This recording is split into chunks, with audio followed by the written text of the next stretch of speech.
जब आप प्रसन्न हैं, आनंद में हैं, सुख में हैं, अपनों के बीच में हैं, स्वच्छता में हैं, ये स्वर्ग ही होता है।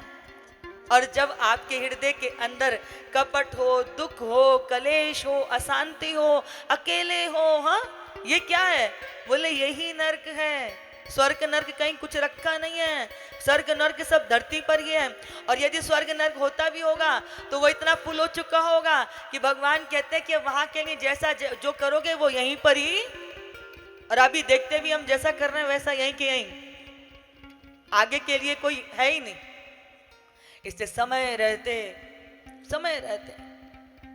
वो मुझे एक बड़ी सुंदर सी बात याद आ रही है कि एक बार क्या हुआ कि एक जो धोबी होता है ना, जो कपड़े धोने का काम करता है, हमारे यहाँ उसको धोबी कहते हैं। तो वो अपने गधे के ऊपर बहुत सारे वस्त्रों की गठरी लाद करके लेके जा रहा था। तो जब वो मार्ग में निकला तो उसने आज एक बड़ा सुंदर सा पत्थर देखा। अब बहुत चमक थी, साधारण पत्थरों जैसा वो था नहीं। उसको लगा कि ये तो बड़ा सुंदर सा है। दौड़ करके गया, उसने उस पत्थर को उठाया और उसको चारों तरफ से घुमा घुमा के देखने लगा।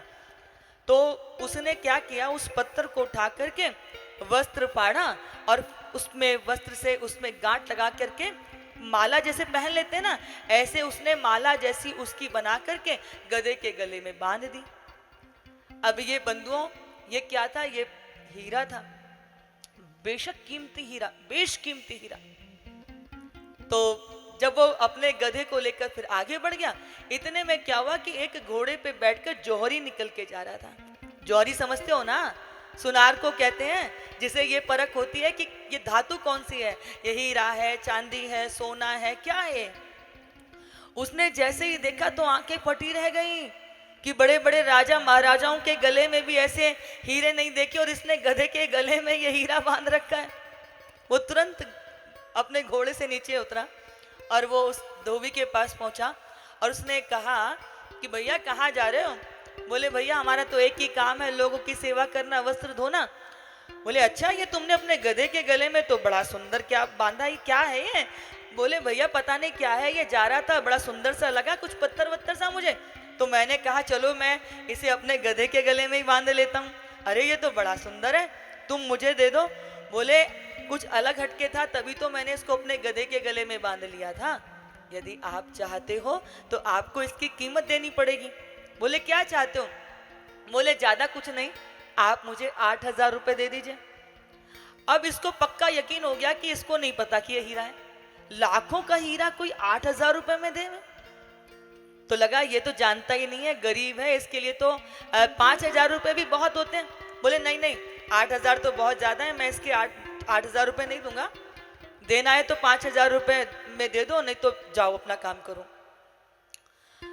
दो भी बोला नहीं भैया मैं 8,000 रुपए से कम नहीं दूंगा। इसको लगा ये गरीब है, इसे लगेगा कि 5,000 भी बहुत होते हैं, थोड़ी देर में मान ही जाएगा, नहीं मानने का तो लाखों का हीरा है, 8,000 तो कुछ भी नहीं होता। तो ये थोड़ा आगे निकल के पेड़ के नीचे बैठ के प्रतीक्षा करने लगा कि ये मुझे देकर ही जाएगा। अब हुआ क्या कि ये बैठ करके पेड़ के नीचे प्रतीक्षा कर रहा था। बहुत देर हो गई, धोबी आया नहीं। इसको लगा वो नहीं आया, चलो मैं ही जाकर के दे देता हूँ, लाखों का हीरा इतने सस्ते में मिल रहा है।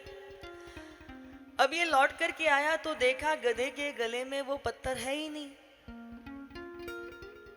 सारे शरीर के इसके रोंगटे खड़े हो गए कि ये क्या हुआ।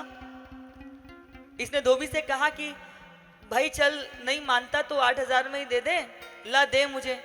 बोले वो तो मैंने बेच दिया। बेच दिया? बोले हाँ, तुम्हारे जाने के बाद एक और जौहरी आया था, उसकी दृष्टि भी इस पे पड़ी, उसने मुझसे मांगा तो मैंने उसको बता दिया। तो बोले तूने कितने का दिया? बोले जो तुमको बताया था 8,000 रुपए, मैंने उसको भी 8,000 रुपए में दे दिया। इसने जैसे ही सुना कि उसने उसको 8,000 रुपए में दे दिया, अब तो छाती पीटने लगा, बाल खींचने लगा, हाय रे लुट गया रे, बर्बाद हो गया रे, मैं तो कहीं का नहीं रहा। अरे मूर्ख, तूने लाखों के हीरे को 8,000 रुपए में दे दिया।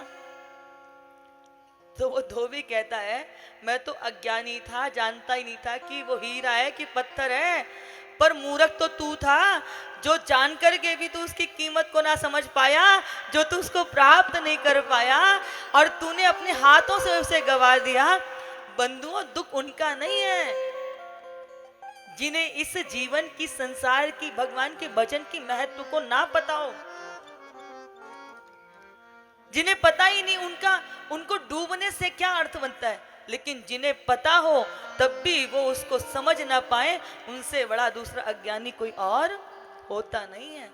इसलिए समय की महत्ता ये वही समझ सकता है जिसको उसका महत्व पता हो।